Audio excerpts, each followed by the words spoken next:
One second. Okay. Hello everyone and welcome. Sorry about that technical hitch. On my side, I can hear it perfectly. I don't know what's happening. I'm very glad you could join us today for this important conversation. My name is Hadima Songu and I am the Communications and Marketing Manager at Kuja. So I'm just going to give a little glimpse of what the video I was playing before was going to introduce since it jammed. At Kuja, we're building a vibrant and a visible community of local organizations across the global South. And this particular webinar is part of how we bring our mission to life. So today's topic, which is community-led organizing for sustainable development, using the case of KCDF, which is the Kenya Community Development Foundation, is deeply aligned with our commitment to decolonizing aid. And so this conversation matters because it not only sheds light on key issues affecting our community, but it will also help shape how we support and connect with each other through knowledge and solidarity. And so before we begin, I just want to give a couple of quick notes.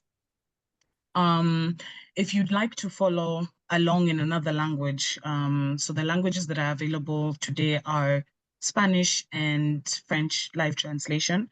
And so if you'd like to follow this conversation in those languages, you can select your preferred language by clicking on the translation icon that is located at the bottom of your screen.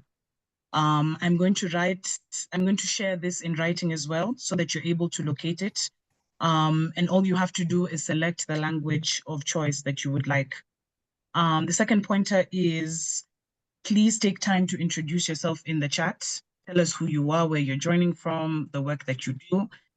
And the third pointer is if you have any questions or comments during this particular presentation, please don't hesitate to pop them into the chat at any time, and we will try to get as many as possible during the Q&A session. So for now, I'd like to hand it over to Marie-Rose, who will be moderating today's conversation. She's the president of Romain Murphy Consulting, and she'll be introducing the speakers to us. So Marie-Rose, you're very welcome, and take it away. Hi, Halima. Thank you. Hi, everyone. It's good to see you here. This is a very important presentation. My name is Marie-Rose Murphy. I'm the president of Romain Murphy Consulting, and I'm also an activist, a social entrepreneur, and I've started different organizations, including the Haiti Community Foundation. So that will be it for introduction. Please feel free to connect and find out more about me, but we're focusing on this webinar. So right now, as you know, as we all know, the international aid sector is going through painful transformation. And global South organizations are now more than ever clear that they need to help themselves. In Kenya, the Kenya Community Development Foundation that we will hear about, called KCDF, has been an African leader in community philanthropy and community-led development for decades. Since 1997, KCDF has been advocating for community-based solutions and supporting their local partners in their efforts for collective action, asset building, and local fundraising. They offer a strong and inspiring model for Global South institutions seeking to build their communities and their countries' ecosystems. Very quickly, I'll talk about KCDF's vision and mission. What is KCDF's vision? Flourishing and resilient communities, something that we all desire. Mission to promote social justice and the sustainable development of communities. Again, another goal, especially nowadays. So now I'm going to move on to introducing the panelists that we have, and I'm very excited since I've known some of them. I've met some of them recently. Cesar, at this point, what is it, 2013? Yes, where I first met Cesar. Okay, Cesar Ngule is the current program director at KCDF. With over 15 years of experience, Cesar is an expert in leading high-impact projects and programs. He specializes in organizational development, community-led development approaches, including facilitating sustainable access to basic services by communities. This is someone who has a lot of hands-on experience in what he does in community-led development. Emily Omudo. Emily is a dedicated community development professional with over 14 years of experience in designing and overseeing programs for vulnerable communities. She is the team leader for community-led development at KCDF, where she also coordinates Change the Game Academy. Sarah Marta Anyeka is a dedicated community development advocate and the executive director of Damira Moja CBO, a grassroots organization in Busia County. Passionate about partnerships and resource mobilization, she's a certified consultant in local fundraising and resource mobilization. At any rate, having said that, I'm excited to have this panel, and I would like to invite Cesar for his presentation. Cesar, over to you.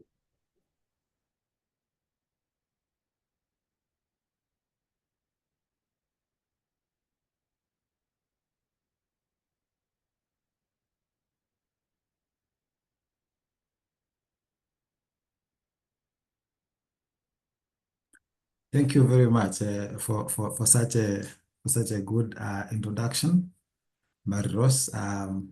It's been a while, and I remember that those many years as if it were yesterday, and just because of the role that I was playing at KCDF then in terms of facilitating community-led development. But really, I think today is a moment for us to share the story of KCDF, and not just because it's a story that stands out, but it's a story that is shared by other many community organizations in Kenya. And as I conclude my presentation, I will be able to demonstrate why there are so many other models like KCDF out there in different countries, but particularly also in the context of Kenya, that are pushing development in a way that is southern-led, southern-rooted, southern-friendly, but also that allows other support from other areas to leverage on that.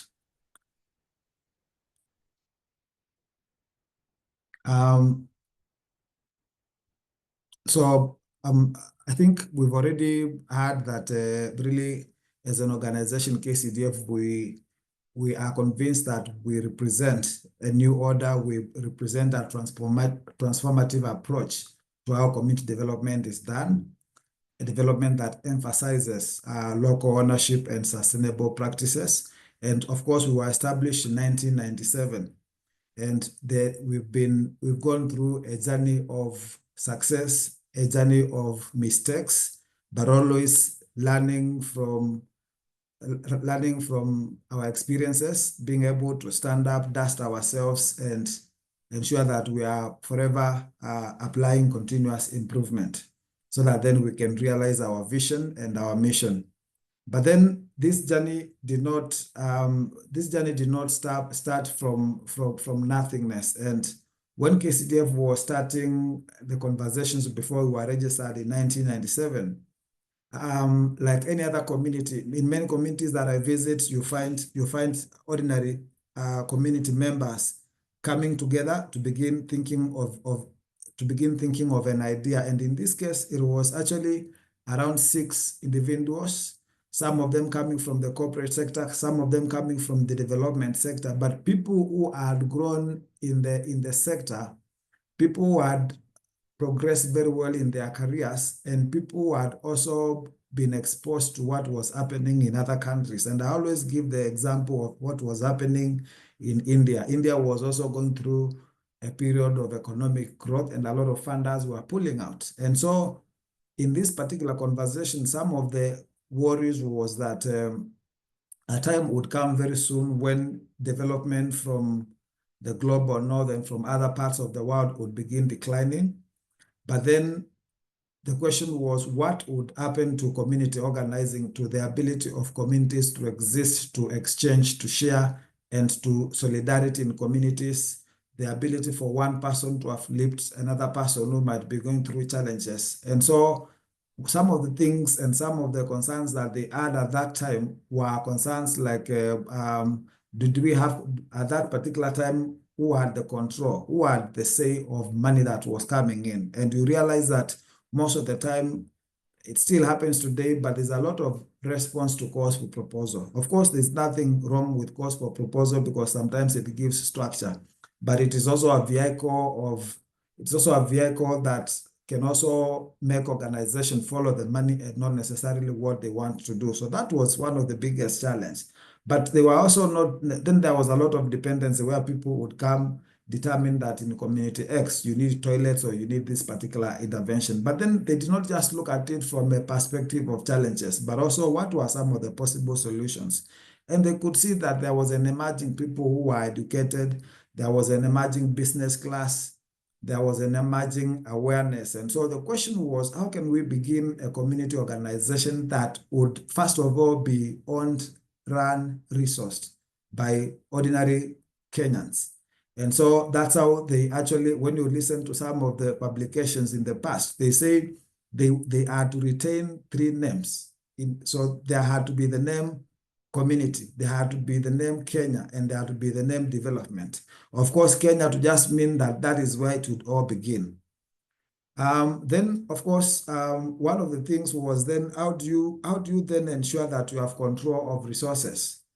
And the question for that was very simple, that you had to find ways of generating resources, of generating assets that would enable you to continue pushing development.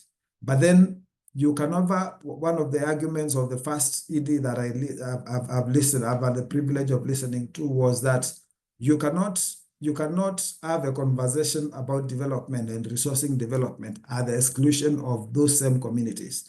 So even if you're going to corporates, even if you're going to people who have the resources, communities are not blank. Communities have something to give, and that is where it has to begin. Then everybody else can come to layer that. And that was how KCDF, from a very early stage at formation, that's a type of vision that this team of 6-7 individuals had. And then they began moving out to begin looking for different stakeholders. And by the year 1997, they had expanded.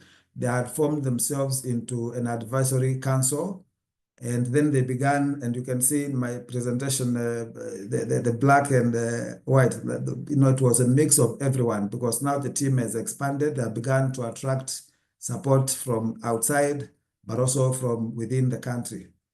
And so the first funder for KCDF, and the reason I am bringing this example in my presentation is the need for, as we grow locally rooted organizations, they still need to have organizations and entities that are willing to fund in a way that is flexible. And what happened with Ford Foundation then and Aga Khan Foundation was that they agreed to fund KCDF in different ways, but flexibly.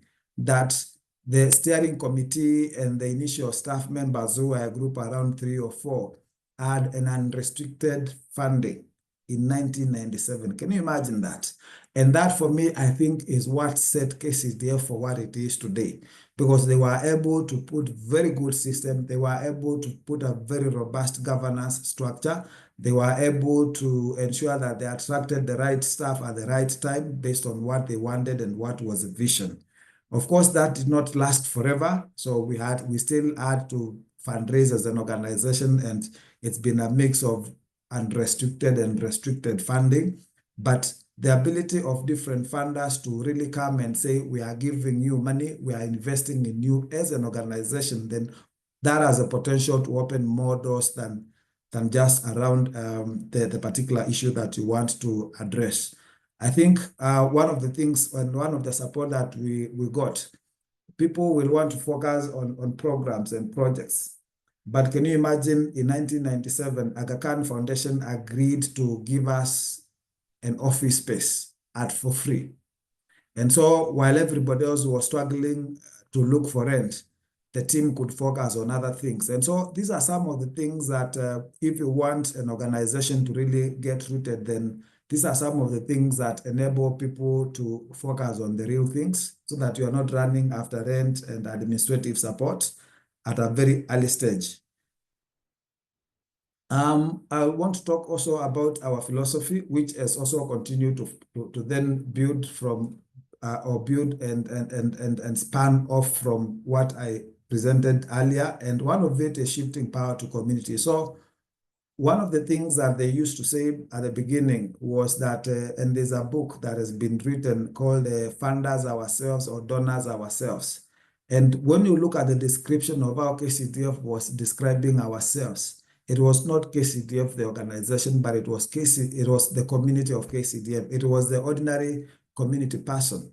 So the question is, as we program and we've continued to refine this question, the question is always, where is this person? What voice does this person have in determining the development, the design, the implementation? There's always going to be challenges, okay, in terms of being able to be at 100%.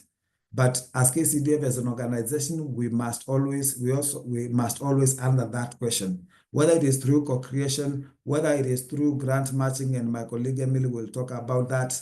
There must be an element that is pushing people to ensure that communities are able to reclaim power and to also elevate other sources of power that the dominant aid system seeks to ignore, like in-kind contribution, indigenous knowledge, and others. Then there's a question of working together. And really, for us as KCDF, this means that there are different actors in the ecosystem. So, of course, there's the community person. There are many community-based organizations and other civil society actors in the country, in the counties. And of course, there's KCDF and we have our funder. So the question is, how can we leverage and bring everybody together in a way that is not competitive, but in a way that enables us to look at the whole and to look at the whole as ours altogether? It's a political question because really in the current aid system and how things have been done, everybody wants to write a story and then at the end of the story you attribute. But when you come to work together, then it means that while doing attribution, you also need to create a space for everybody to attribute and to feel that they are part and parcel and nobody's less. And while doing that, you're still remembering the conversation around shift the power and how you center communities around that. Then the third one is resilient communities, because this, as you do development, one of the questions that as an organization we also ask ourselves is, what do you want to see at the end of the day? You might work together, shift power, everything else, but you want communities who are resilient. You want communities who are able to bounce back when there's shock. We had COVID.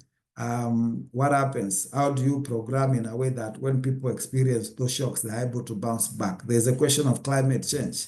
How can communities be able to reconstruct back? How can they be able to resist if, for example, if you have a time where you have a government that is clawing back on civil society sector or human rights? How can communities bounce back? How do they know? Do they have voice that they can engage? So those are things that we look when we define what is a resilient community. And of course, we want to see communities that are flourishing. We've always said as an organization that institutional strengthening and capacity building is a backbone of KCDF. So is capacity building to mean that how do you make resources available? Whether the resources are from KCDF or the organizations themselves, by you working with them so that they are able to attract those resources. And to do that, we project ourselves as a community organizer, facilitator, and a community ally when it comes to philanthropy. Now, in terms of our future directions or how we see ourselves and how we are formed from an organizational structure perspective, we have the organization KCDF, but we've realized that for us to to build an endowment fund to engage in a bit of income generating initiatives, we have to have the trust. So that's why as an organization, we have the trust. We have allies, other organizations like Friends of KCDF in the US, but also any organization that is an ally of KCDF, then we want to have them there. We don't leave people who leave KCDF to just go. And so we have the advisory of Council of Elders, where former staff members, board members come together and they continue giving KCDF advice as we progress. Lastly, I really wanted to just talk about this slide around pathways for KCDF. And these are pathways to organizational sustainability. And we've really said that for us, when we talk about sustainability, we want to see quality programs and projects that we implement. And so that the quality programs can actually enable us to raise more resources, whether the quality program is at KCDF level or at the level of our partners. We've centered social enterprise or ability to generate income and resources through enterprise and making a profit. Endowment funds, those who understand the concept of keeping a little bit today so that you can use it tomorrow. And assets that enable us to do the work could be office space, could be cars. And all this, you have to then keep on boosting it with online ongoing fundraising, so that then you have something to invest in enterprise, into endowment funds and the assets that you require as an organization. I'll briefly talk about challenges and what we've done to deal with these challenges. And the biggest one for us has been perceptions that the sector is wasteful. But then you have to do things to stand out, make sure that every cent counts. Ensure that you fight dependency by ensuring that communities are at the forefront of doing their thing and not somebody else coming to do development for them. Donor fatigue is real. You're seeing how many funders are exiting, but then we have to keep on reminding them that you've been funding an ecosystem in a way that creates dependency. Exit responsibly. So don't just dump things, but ensure that then you can reinvest in a way that then ultimately you exit. Nobody wants anyone to stay in one place forever, but at least do it in a way that leaves an ecosystem that is strong. Then there's a question of control, which is our ability to ensure that we advocate for more unrestricted funding and funding that is done in a very collaborative, inclusive way, so that at the end of the day, it is not KCDF doing, it is us doing as an ecosystem.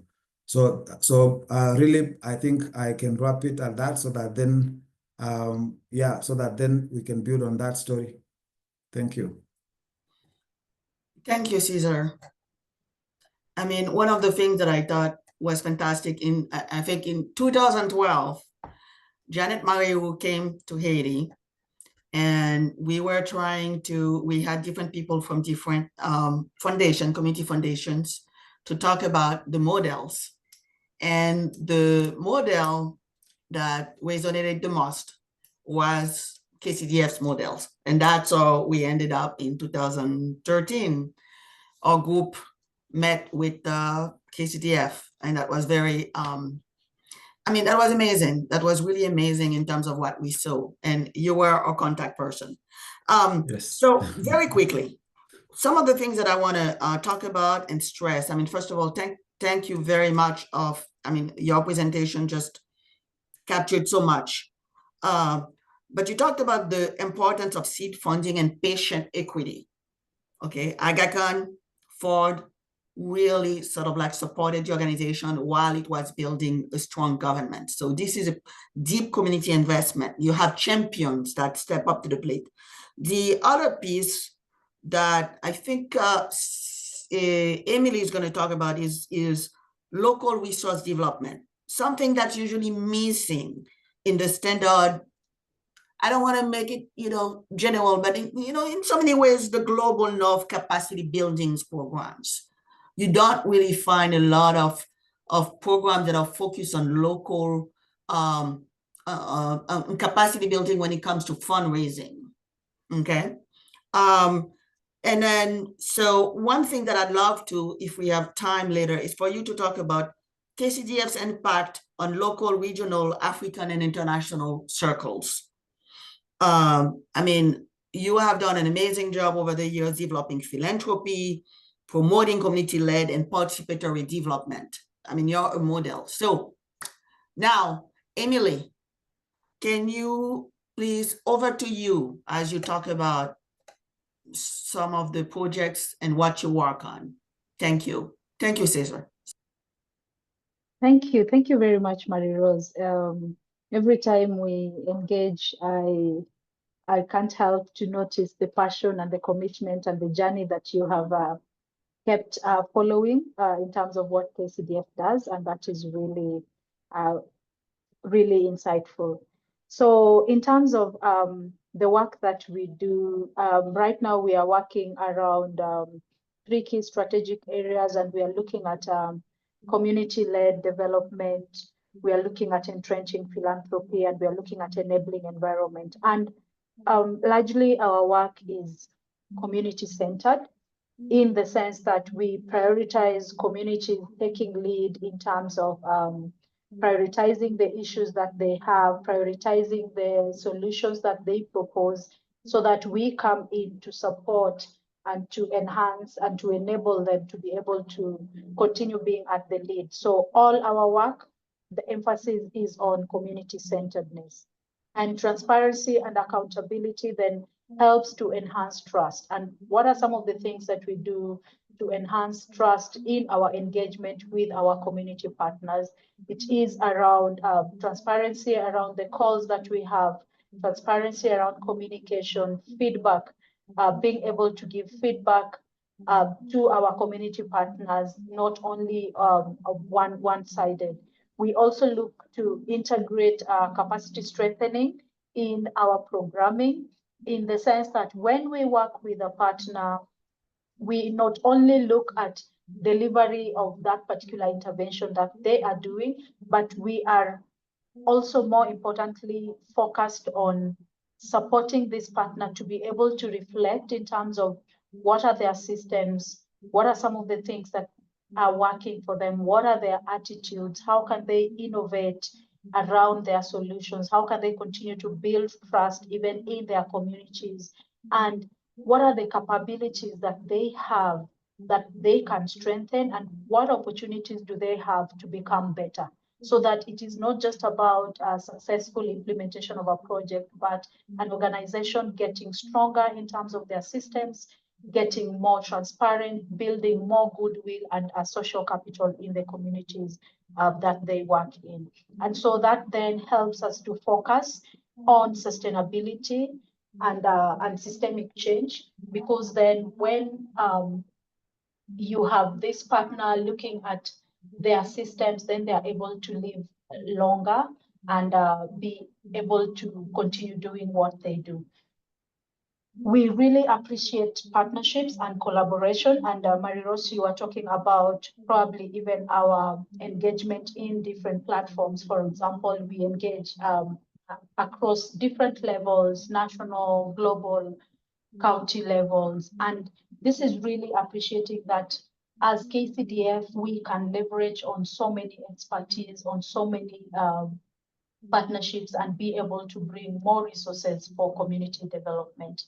We continue to try and be as innovative as possible in terms of our grant models.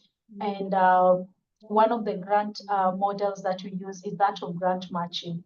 And grant matching is usually where we are looking at communities being able to raise budget, an amount of the budget, largely 50% of the budget in terms of what they want to do, and KCDF matches that. And why do we do that? Because we are really looking at incentivizing and supporting communities to appreciate their own resources that they can invest in their own development, because it is sustainable when communities are part of all this. Of course, we've had models where we are giving full grants. We can have targeted calls. We have public calls. You have seen calls like the Young Environmentalist Innovation Challenge, where we are looking at young people really coming in to give solutions to environmental challenges. So our community-led development component looks at having solutions to development issues that are varied. And some of the work we have done in enhancing access to education is largely looking at being able to provide scholarships, but not just scholarship, but looking at holistic ways of engaging the learner to be the best, because we know that it is not only in being able to give scholarships that learners excel, but what are the other aspects of life, including life skills and linkages to opportunities like internships that enhance the access to education. And in this kind of model, we also partner a lot with community organizations who know who are the people who need the kind of scholarships that we give.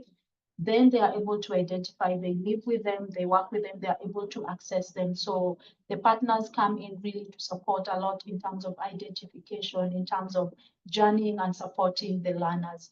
And KCDF comes in to really mobilize resources from different individuals, from private sector partners. And in terms of mentorship, then KCDF comes in to mobilize the different private sector partners who then are able to go into different schools and give of themselves in terms of their time, their skills, and being able to share their own experiences so that it can inspire different learners.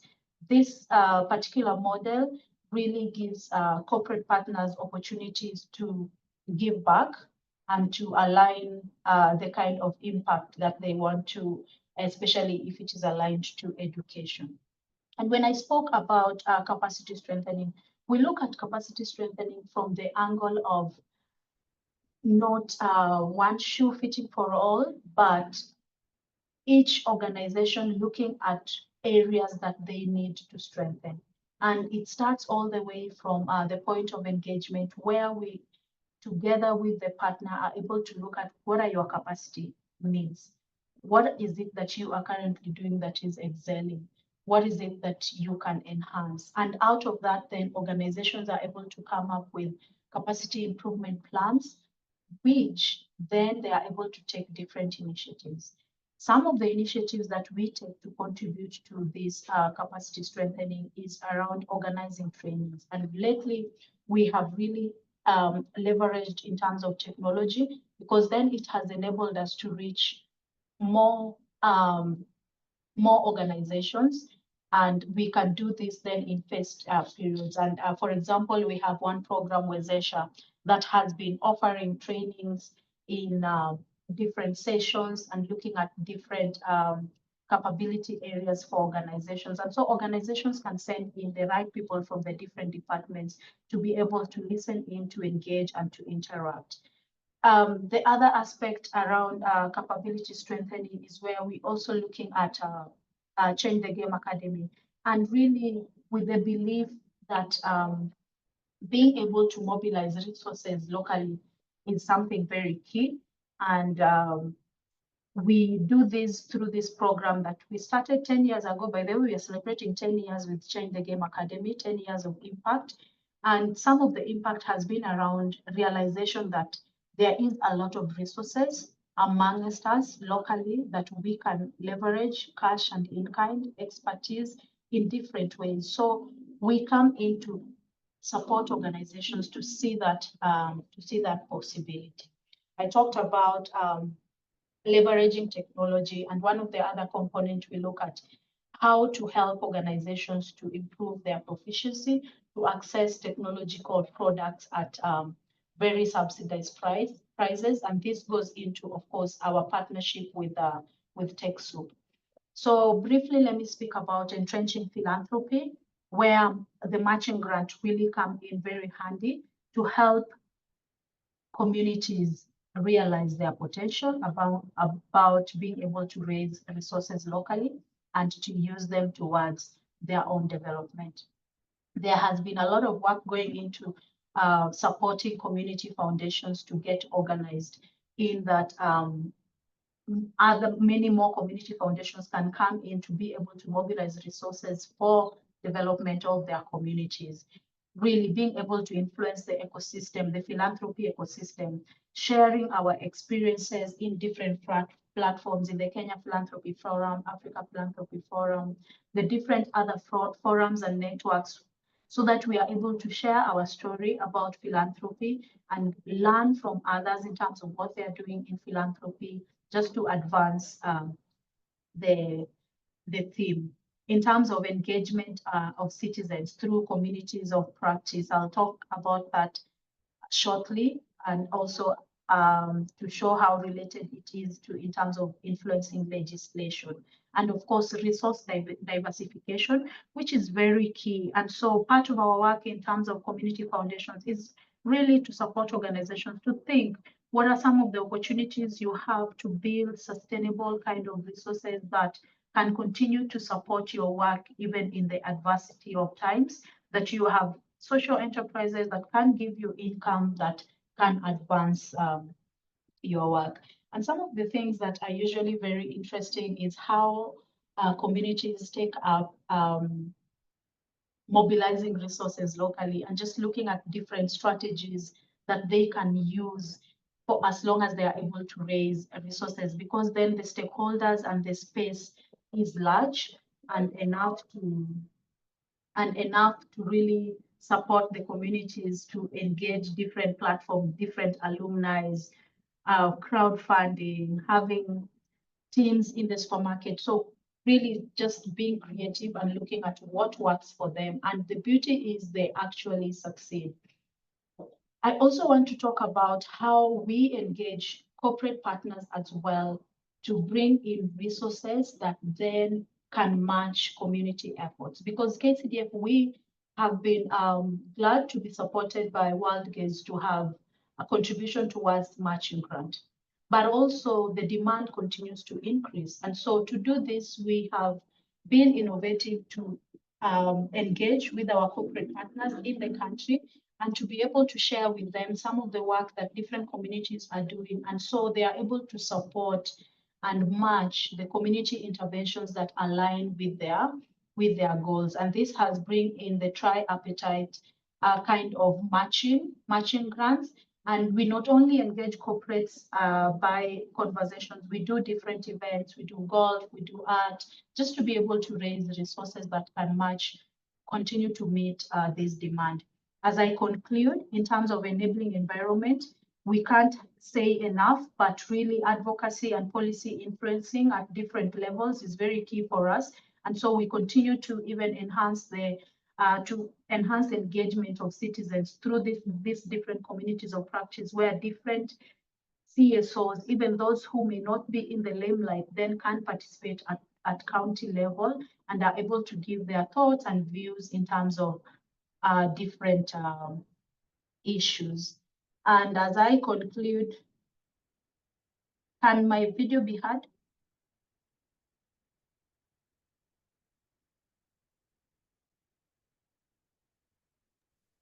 No. Okay. Okay, if it is not audible, it's okay. We can go on, but I just wanted to share the experience of Kwale communities of practice that has been able to engage at different levels within the county to empower different voices to be able to just address key issues that they are grappling with. And this has enabled them to engage with decision makers to influence allocation of resources, to influence certain legislations, because then there has been more space for the engagement of the lowest level of community members. And lastly, like Cesar said, we continue to think about KCDF, the organization, and just really think about how can we enhance our effectiveness, our efficiency, what is changing, what do we need as an organization to be better. Thank you. Thank you very much. Thank you so much, Emily. I mean, it is quite amazing in terms of the range of programs. And we know that KCDF has been around, but, you know, and how it's grown over the years, and how it's gotten better. Just very quickly, because as time is passing by, and I want to make sure that we have Sarah Marta. one of the things that really struck me, and I know I want to talk about what you said, Cesar, about people coming together and working together, as opposed to having the scarcity mentality and competitiveness in terms of, okay, I get that, the zero-sum mentality. It's amazing what collective action can do. And then to see it reflected in what you're talking about, Emily, in terms of the collecting action, community just really being passionate about their priorities and being able to leverage the resources, communities that people think about as poor. And that also is connected to power, the sense of power that comes from the community-led approach. We can do it. I mean, I remember being so excited when I saw this video where there was like this thing, it's like was 1 shilling a day, where people put the money together, they were raising money for a school. Then they bought chicken, they sold the egg, the chicken turned into goat, whatever it was. But finally, they raised the money for the matching grant to build a school for their children. And that was amazing. Sarah, so thank you both. Sarah, I want to make sure that you can talk about your experience, you know, not only as a partner, community partner for KCDF, who's turned around and is working with all their community partners, but also somebody who's also turned around and is helping other community organizations, small groups, do the things that you've been able to do. Over to you. Thank you so much, Marie-Rose, and thank you to my partners and colleagues that have gone ahead of me. I really want to appreciate this opportunity.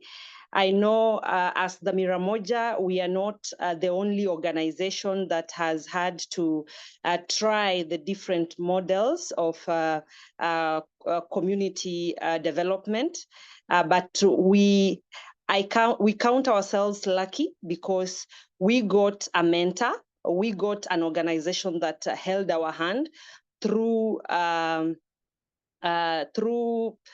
a lot of challenges all the way until where we are today. The Miramoja is a community-based organization, soon becoming a community foundation. The Miramoja was initially started in the year 1999 in Busia County. It is a youth-led and women-led organization that focuses on several thematic areas around the challenges that are facing our community here in Busia. Normally, we say that we are young but old.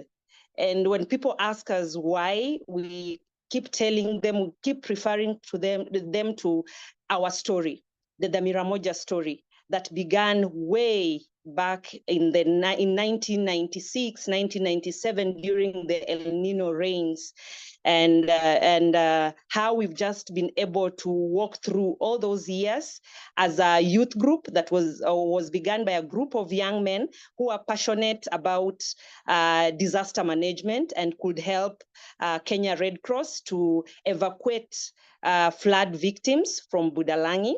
And in 2006, we decided that it was time to formalize the institution, and we were registered as a youth group. We've been a youth group since 2006 until 2020, when we thought it was also time to grow and move ahead to become a community-based organization. And so that's why when you ask us, how old are you? We will tell you we are young but old.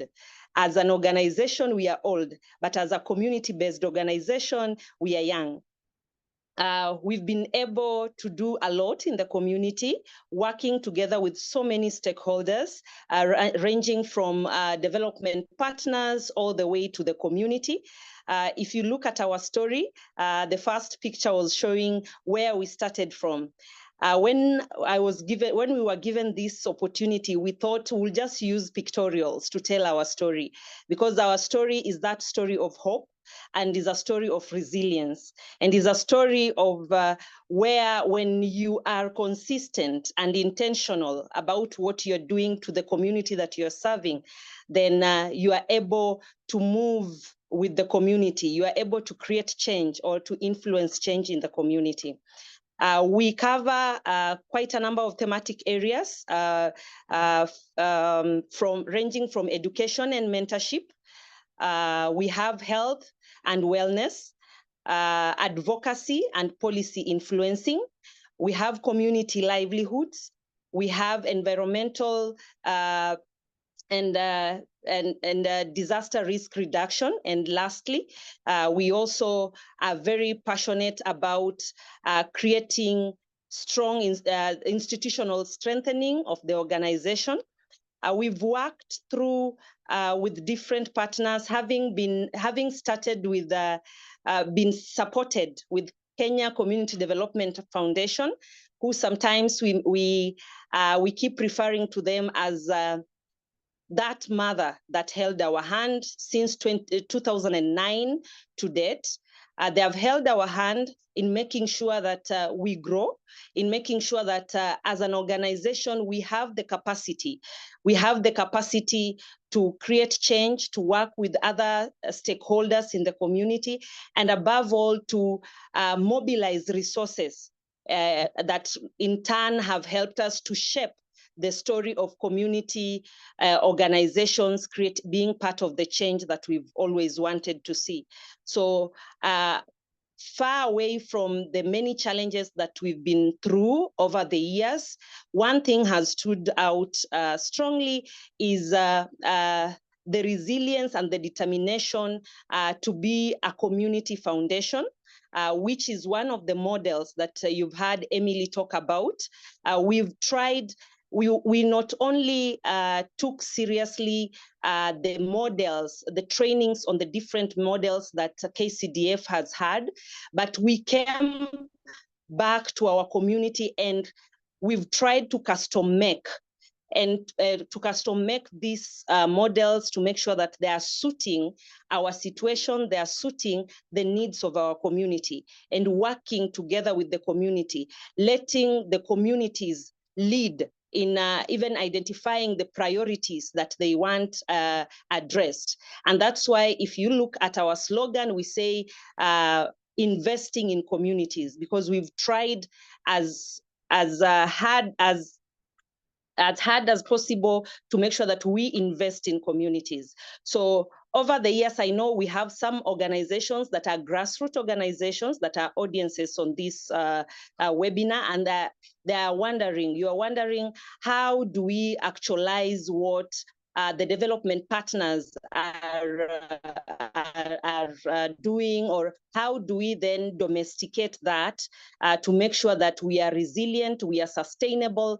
And I'm just here to demonstrate the few strategies that we've had to employ to make sure that we are walking the journey. We are not yet there, but we've had a few highlights and success stories that have helped us whenever we are trying to even resource mobilize. Now we have the ears of other partners who would wish to work with us. So number one, we've been able to become a strong convener of communities of practice through the model of KCDF of convening organizations and stakeholders. Communities of practice is a platform that brings together all stakeholders, regardless of whether you are government institutions, corporates, civil society organizations, as long as you share a common agenda, a common goal. And we've successfully brought together over 69 organizations and institutions in Busia County that are working together. We are pushing the agendas together, common agendas together.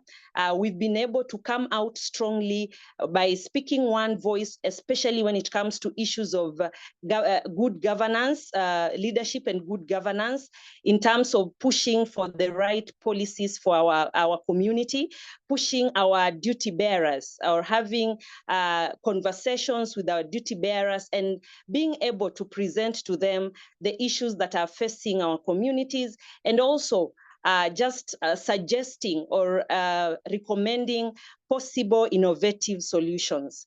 We've also been able to not only remain with the knowledge that we've gotten through different models, training on different models, but we've been able to come back in our community and mobilize other grassroots organizations, putting them together, trying to make sure that they also can benefit from the knowledge, the skills, and the experience that we've been able to go through. So we have groups and grassroots organizations that we've been engaging actively in behavior change initiatives and local leadership.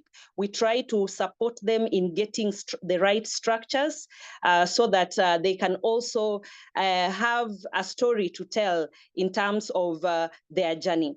And lastly, we've been able to put together or to mobilize, bring together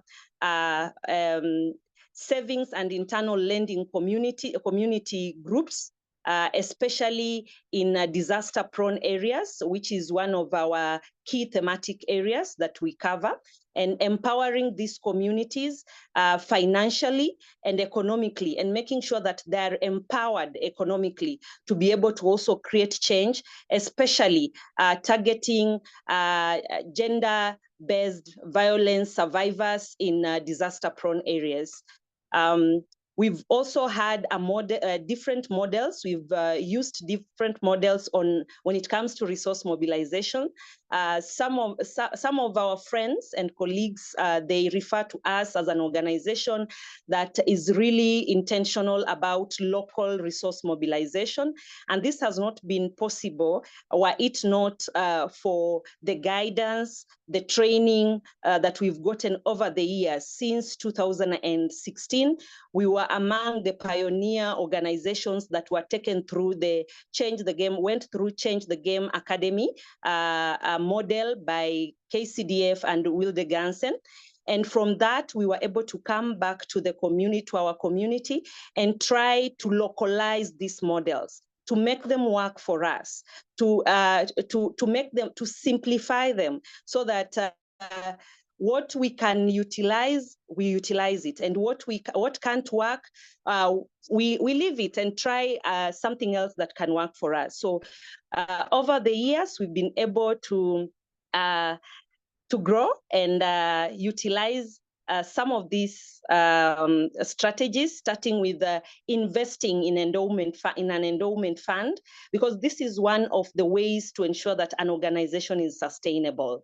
And an endowment fund gives you an opportunity, as much as we are implementing projects and programs from different partners, but we are also able to save the little we can, so that we can save it for future. We can save it for unforeseen circumstances and situations. For example, the other day we had COVID-19, and most organizations had to close their doors, and others have not even opened to date. But for us, through some of these strategies, we've remained afloat.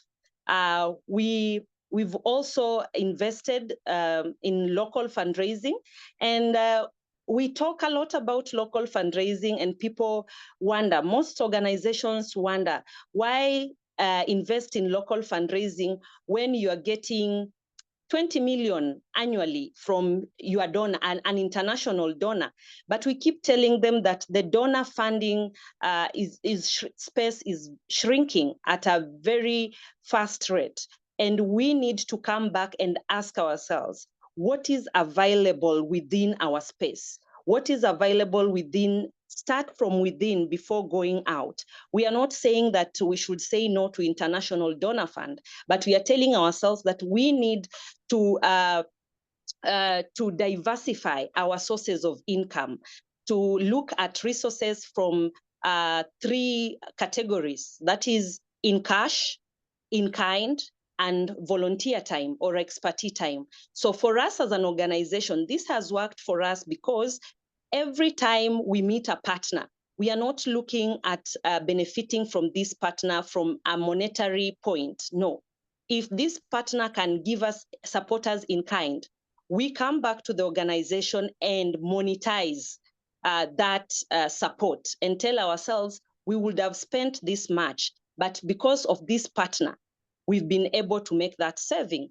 So every partner to us, whether you are supporting us in cash, in kind, or in volunteer time, you are just as good and as important as that partner who is giving us money. We've also invested, recently we've invested in social enterprise development, whereby we are now able to have a wing that does business, that is in income generating activities.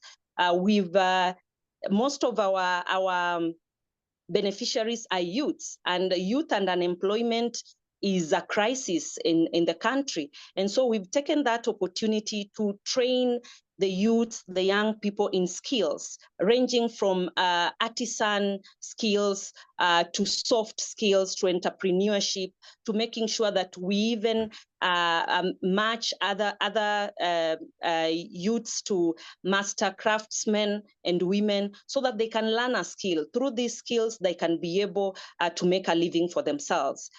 We've also embraced matching funds. I'm sorry.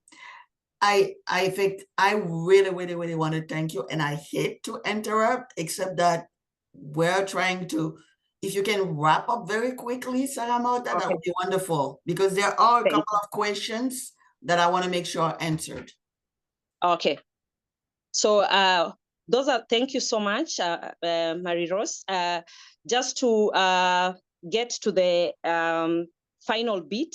So those are some of the strategies that we've employed, and there are strategies that any organization can also pick and custom make for their organizations. Above all, we've embraced strategic partnerships and networking, which has really made our work easy, because being a local organization, sometimes it is so difficult to penetrate in the community. Other people refer to us as activists, others see us as community developers. So for you to strike a balance, you also need to be able to work strategically or position yourself strategically with other partners and stakeholders. So we've taken it upon ourselves to invest in strategic partnership, ranging from working closely with the county government, supporting the county government, or complementing the work of the county government and national government through collaborations and working together on policy development.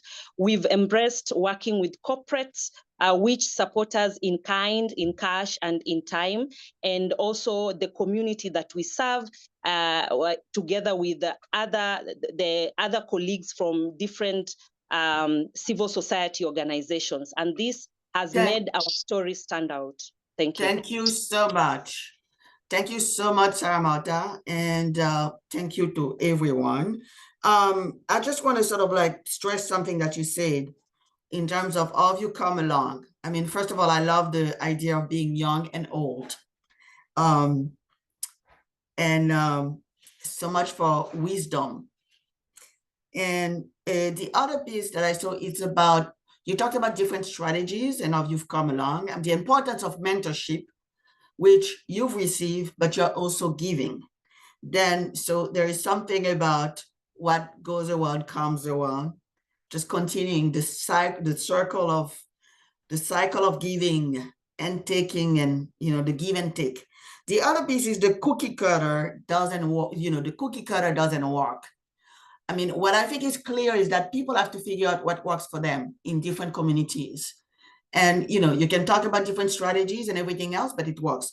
I'm going to try, and I'm sorry, I feel like we're a little bit over, but I just want very quickly, there is a quick question and somebody can address it. There is a book, Funders Ourselves. Somebody was wondering where to get that. Okay. The other question, and I think it was for Saramota, somebody said that basically you're doing really well as a community-based organization. So why become a community foundation? Did we lose Saramota? Yes, I can quickly respond to that. Okay. So we have, through our partner KCDF, we are currently working on a new model of growing grassroots organizations into community foundations. And community foundations means that there is a set of requirements or set of tenets that you need to have actualized. You need to become a good community mobilizer. You need to be good, to have good structures in resource mobilization, good structures in matters advocacy, have asset building and investing in asset development. And also there are almost 9 tenets that you need to have ticked them off. And being a community foundation doesn't mean that now you stop being a community led organization. It just widens your scope, that now you stop, you might reduce on implementing and you start facilitating other organizations and on your journey to also become a grant maker. Wonderful. So let us, first, before we wrap up, and I really want to thank, we got a wonderful audience. At one point, we had about 68 people. That's quite amazing. So fantastic. And talking about the power of networking. And so I want to thank everybody who's joined. And I want to thank, obviously, all of the panelists. And Halima, thank you so much for helping to put that together. And one last word from the panelists. And I mean, maybe 2 at the max if you want to push it, but no, something very quick in terms of lessons learned, lessons for the future. What do you want to leave people with? Cesar?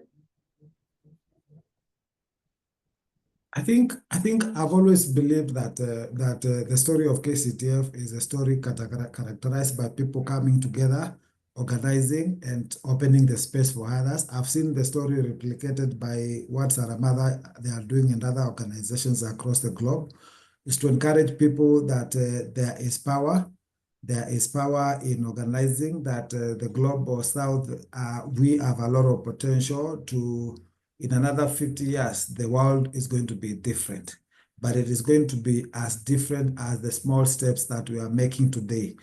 The steps of community, steps of understanding there's no one silver bullet. Build an endowment fund if you can. Mobilize resources locally. Implement quality programs. And most important, do things with dignity and believe in the power of communities. Wonderful. That is the message that we need, especially nowadays. I think we've realized what over-dependence can do to us, especially when it's pulled out from under us very quickly. So as it stands, we have to learn to stand on our own. Emily, last word. Solutions exist in the different communities. And we just need to trust that they own them, they understand, and so they are able to be accountable in their different ways that we can appreciate. And so just with that power that they have, then we come in to complement what they are already doing, but supporting them to continue to realize that they have resources, they have what it takes, and they understand their context, then supports sustainable development. I think this is a fantastic message and something that's so true.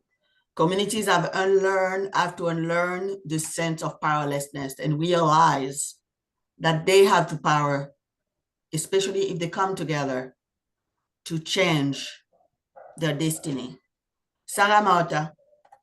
Thank you so much once again. Mine is just to say that every great movement begins with a single determined step. And for the Miramoja, that step has taken in the heart of rural Busia, and not with wealth or power, but with a vision, passion, and unwavering faith in the community transformation. We are investing in communities because we are part of this community and we are shifting power. So I'm just, my ask is, or my call is for all other grassroots organizations to be intentional in what they are doing and to make sure that whatever they are doing is community driven. Thank you.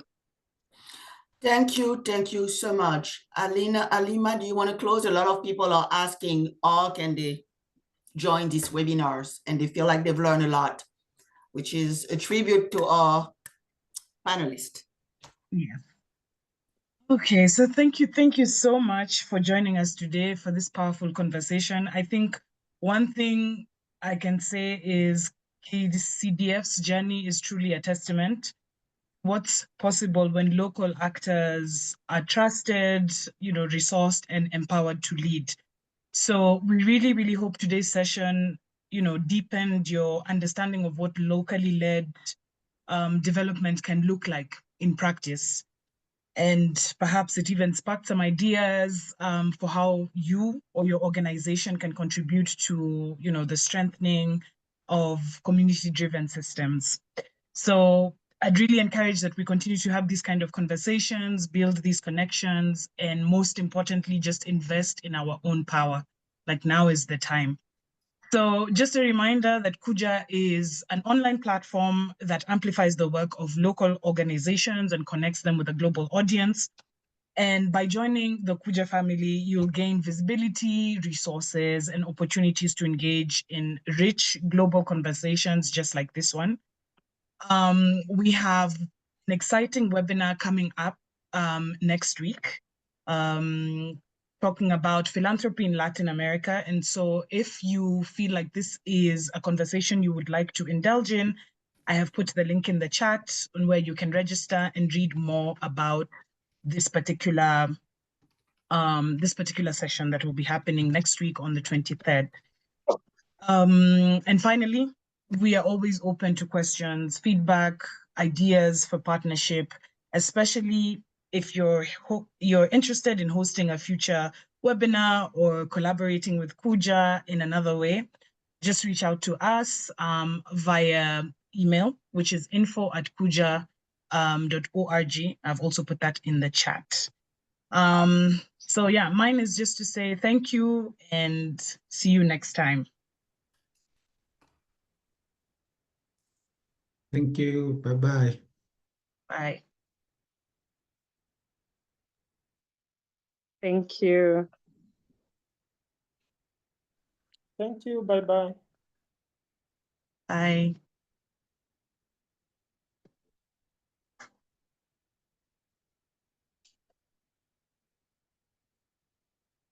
Thank you.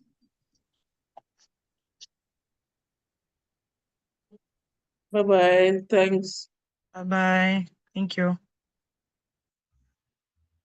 Bye. Thank you. Bye. Bye. Bye. Thank you.